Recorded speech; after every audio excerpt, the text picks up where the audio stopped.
Salut et bien le bonjour, j'espère que vous allez bien, j'espère que vous êtes heureux et que vous avez aussi une meilleure météo. Parce que vraiment, la pluie à Nantes, je commence clairement à saturer.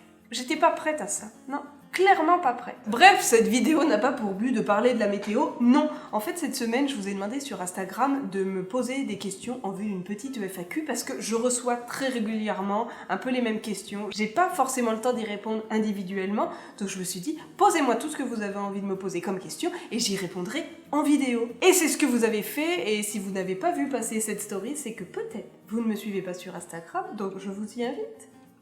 Voilà, c'est ici. Et c'est clairement sur Instagram que je partage le plus de choses avec vous. Je vous partage des trucs qui me font rire, des trucs qui m'énervent, des trucs qui potentiellement m'ont fait pleurer. Voilà, je vous partage à peu près n'importe quoi. Bref, commençons tout de suite. Alors en premier, on m'a demandé comment ça va. Eh ben ça va bien, c'est gentil de demander. Ça va plutôt bien. Mon seul problème en ce moment, c'est que je suis excessivement stressée par le CAP. Vraiment, ça occupe quasiment toutes mes pensées. Ça me stresse à un très haut niveau, principalement parce que je ne suis absolument pas prête, je sais pas exactement quand vont être les examens, donc ça me ronge un petit peu. Je me dis très souvent, tu devrais arrêter tout de suite, tu devrais renoncer, t'es pas assez préparé, ça sert à rien, voilà. Tu trouveras une autre façon de le passer, mais renonce maintenant. Étant un peu têtue, je ne renonce pas, mais c'est vrai que ça me stresse beaucoup. Mais ça va bien, je suis juste stressée. Autre question, ton endroit préféré sur Nantes, je dirais autour de l'île de Versailles. Voilà. Tout ce coin-là, ou alors le passage Pommeraye, parce que je trouve ça trop mignon, mais pour un côté un peu plus nature, je pense que je préfère quand même autour de l'île de Versailles, le quartier Saint-Miel, les bords de l'Erdre, etc. C'est bien trop beau cet endroit. Ouais, il me donne envie d'aller me promener, tout ça. Ensuite, aimerais-tu postuler au meilleur pâtissier sur M6 ? Alors il y a deux choses qui font que c'est potentiellement impossible. La première, c'est que je suis quelqu'un de très stressé. Voilà, l'idée qu'il y ait plein de gens qui me regardent faire quelque chose, ça m'angoisse à un point très haut. Déjà, l'idée de passer le CAP avec des examinateurs, ça m'angoisse aussi très haut. Donc, avec plein de gens, toute une équipe, etc. Non, moi j'en suis encore au stade où je filme à la maison quand il n'y a absolument personne. Donc, devant plein de caméras, non, ça m'emballe pas. Et en plus, si j'obtiens le CAP pâtissier, j'ai pas le droit de participer à ce genre d'émission. Faut être vraiment un amateur et faut pas avoir de diplôme en pâtisserie pour pouvoir participer à cette émission. Donc, dans l'idée, c'est impossible. Autre question, et celle-ci elle est pas mal revenue, quand va sortir le tome 3 de Elle c'est Louise ? Je ne sais pas trop, donc voilà, je vais demander à mon éditeur et je vous mets la réponse là. Voilà. On m'a aussi demandé comment va ton érable. Ça me fait franchement plaisir que vous vous préoccupiez de mon petit jardinage quotidien à la maison. Mon petit érable va bien, je sais pas si vous le voyez bien, mais il est grand comme ça. Oui, il va bien. J'aurais peut-être pas mon CAP, mais j'aurais fait pousser un érable. Je préférerais que ce soit quand même un CAP. Et quelqu'un a aussi demandé comment allaient mes trèfles à 4 feuilles. Mes trèfles vont bien. On passe outre la longueur des tiges. Ça, c'est parce que Ben a acheté la notice. Il me semble qu'il fallait que, quand ils avaient cette longueur-là, que je les mette dans un endroit plus froid. Chose qui n'a pas été faite. Donc c'est pour ça que les premières ont une tige vraiment très longue. Mais là, il y en a deux qui sortent. Elles vont bien. Je vais les rempoter aussi parce que clairement, là, avec le peu de terre qui reste, c'est pas vivable. Je devrais faire plein de vœux avec ces trèfles à 4 feuilles. Surtout en rapport avec le CAP. Ça m'angoisse. Bref, mes plantations vont bien, par contre niveau avocat, ça ne bouge pas. Voilà. Je les ai mis dans de l'essuie-tout, ils attendent toujours depuis que j'ai fait cette vidéo. Rien ne se passe, absolument rien, mais ça va. Autre question, voyez-vous régulièrement avec Ben vos familles ? À notre grand désespoir, pas assez, mais aujourd'hui, le samedi 14 mars, nous sommes avec la famille de Ben parce que c'est l'anniversaire de Ben, parce que c'est ses 30 ans. Donc je lui avais fait plus ou moins la surprise de proposer à toute sa famille de venir nous voir pour qu'on puisse fêter ça tous ensemble. Même s'il déteste les surprises, même s'il aime pas fêter son anniversaire, etc.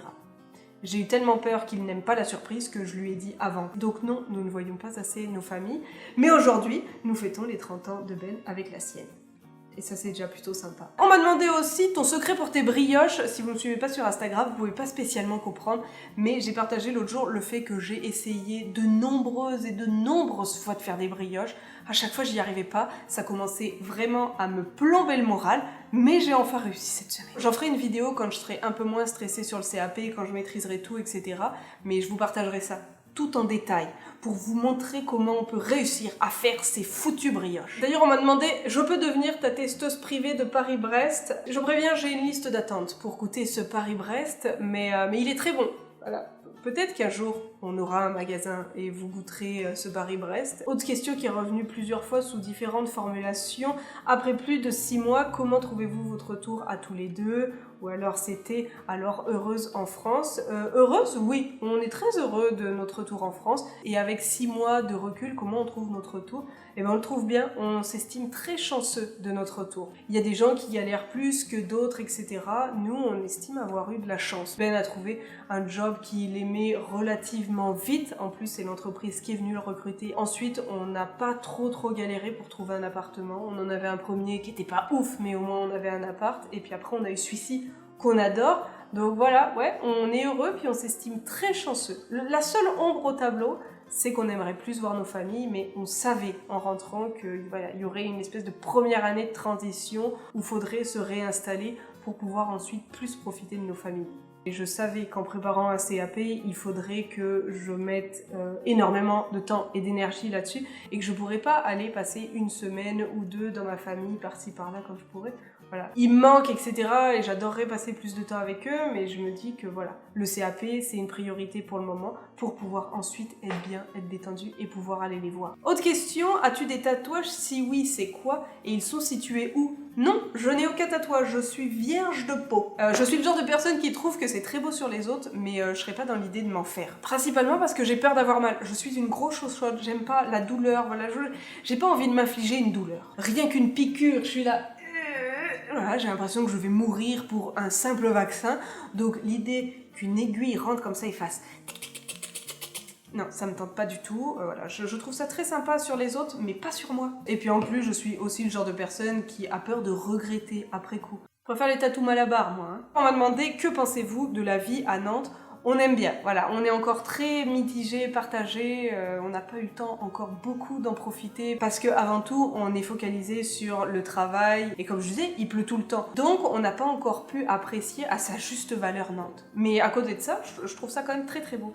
Là par exemple, de ma fenêtre, je vois une longue traversée comme ça sur les petites maisons, je trouve ça très joli. Mais j'ai besoin d'un été à Nantes pour pouvoir dire vraiment mon total ressenti. Ensuite, 3 questions en un message. Où comptes-tu faire tes vacances d'été? Principalement à Nantes. On va juste aller du côté de Grenoble mi-juillet parce que Marion se marie et elle se marie à Grenoble. Mais sinon, à côté de ça, on n'a pas spécialement de vacances de prévues durant l'été. Sauf peut-être la braderie de Lille, mais ça c'est à la fin de l'été. Ensuite, ça te plaît la France? Oui. Oui, ça me plaît. Voilà, je redécouvre petit à petit mon pays et oui, ça me plaît. Oui, moi j'aime bien. J'ai pas quitté la France parce que j'étais fâchée avec elle. Non, j'aime bien la France. Et dernière question de ce message, confiante pour le CAP? Bah non, pas du tout. Voilà. On va changer de sujet, hein. Question en rapport avec Montréal, parce qu'il y en a eu quand même beaucoup et j'y viens maintenant. Est-ce que Montréal te manque? Alors oui, sur certains aspects. Là, maintenant, tout de suite, vu qu'on rentre à Montréal dans la période de la fonte des neiges, de la slush, etc., ça manque un peu moins. Disons qu'à la période de Noël, Montréal me manquait parce que j'avais envie de voir de la neige, les petites rues enneigées, etc. Maintenant, ce qui me manque le plus de Montréal, clairement, c'est mes amis. J'aimerais énormément aller à Montréal juste pour revoir mes amis. Mais sinon, après, j'ai pas un énorme manque de Montréal parce que j'y suis allée il y a pas longtemps et puis parce que j'ai plein de projets en tête. Mais j'ai quand même un petit manque de Montréal, c'est certain. Ensuite, 2 questions que je reçois énormément depuis qu'on est rentré en France. La première est, est-ce que tu regrettes ta vie au Québec? Faut savoir une chose, on n'est pas du tout dans le regret. Donc non, on regrette pas notre vie au Québec. Là, en ce moment, en plus, on est un peu dans un renouveau, on a plein de projets, etc. Donc, on voit de l'avant. En plus, je pense que regarder toujours en arrière, c'est un peu se plomber le moral. Voilà. Nous, on avance. Et là, théoriquement, j'avance vers le CAP. Voilà, c'était juste 2 moments de vie différents. Il n'y a pas une espèce de comparaison tout le temps à avoir entre la France et le Québec. On a adoré notre vie qu'on avait au Québec et on aime beaucoup aussi la vie qu'on est en train de se construire en France. Et autre question qu'on m'a aussi beaucoup demandé, un peu en lien avec ça, qui avait tendance un peu, je dois le dire, à me gonfler à un certain moment, parce que d'une, c'était notre choix, et je voyais pas un peu cet intérêt à vouloir absolument savoir le pourquoi du comment, etc.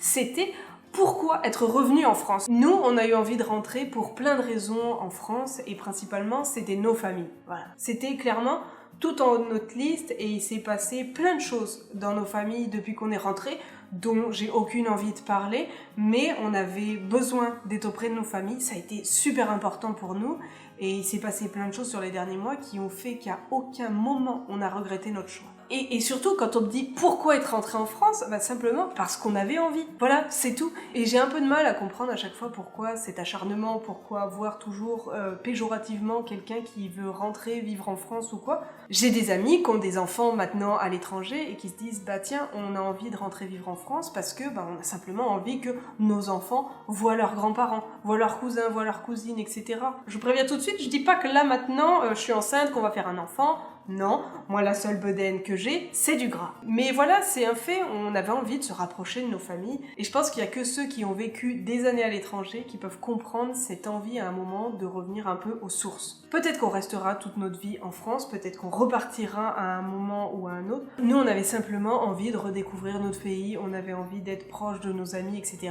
Et on savait que la première année serait compliquée et qu'on pourrait pas autant profiter de nos amis et de nos familles que ce qu'on voudrait, mais on se dit que c'était l'étape à passer. La vie de couple avec Ben, c'est toujours rose. Alors, on n'a jamais été un couple très rose, très glamour, mais si c'est dans l'idée, est-ce que votre couple va bien? Oui, notre couple va très bien, on est très heureux. Bon voilà, on est plein de projets, on va très bien. D'autres questions en lien avec le CAP, tu comptes passer ton CAP pâtissier quand? En juin ou mai peut-être. Ce qui m'inquiète énormément, c'est que je sais pas exactement quand ça va être, mais vu qu'il y a beaucoup de monde, ça peut être entre mai et juin.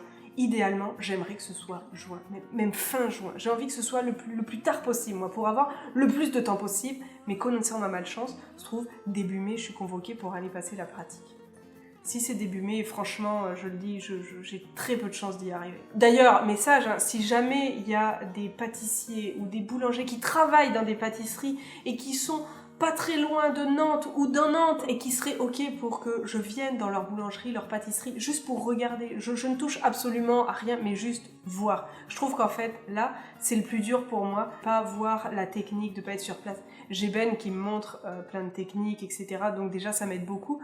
Mais avoir un environnement de travail professionnel, c'est ce qui me manque le plus. Vous pouvez me contacter à mon adresse mail classique ou me contacter sur Instagram.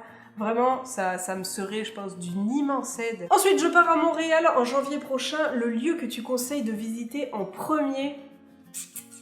J'ai plein de lieux qui me viennent en tête et principalement c'est des lieux où on peut manger. Donc c'est peut-être pas la meilleure des idées. C'est un peu tous les lieux où je suis allée manger quand je suis revenue à Montréal pour ma citoyenneté. Mais sinon, là comme ça, peut-être le classique Mont-Royal parce que je trouve ça toujours super beau d'y aller, à peu près à n'importe quelle saison. Mais sinon, peut-être la Tour Ville-Marie. Parce que de haut, c'est quand même super beau tout ce qu'on voit. Ou alors l'île Sainte-Hélène pour voir toute la vue sur Montréal. Ça aussi c'est très joli. Ouais, c'est un peu ce qui me vient en tête. Autre question qui m'a été demandée, et ça j'en ai discuté il y a pas longtemps avec quelqu'un sur Instagram, et c'est d'ailleurs une amie qui me demande ça. Vous vous êtes refait facilement des nouveaux amis? La réponse est non, c'est pas facile. Et je trouve qu'en grandissant, c'est encore plus difficile. Autre point qui fait que c'est pas évident, c'est que moi je travaille de la maison. Donc personnellement, je vois très peu de monde. Ben voit des gens à son boulot, mais c'est pas pour le moment des gens qu'il voit en dehors. Donc l'essentiel de nos amis qu'on a ici, c'est des gens qui ont vécu à Montréal et qu'on a rencontrés là-bas. Et sinon, les autres connaissances qu'on s'était faites et qu'on a revues quelques fois, c'était des gens qu'on avait vus à la première rencontre abonnée qu'on avait faite.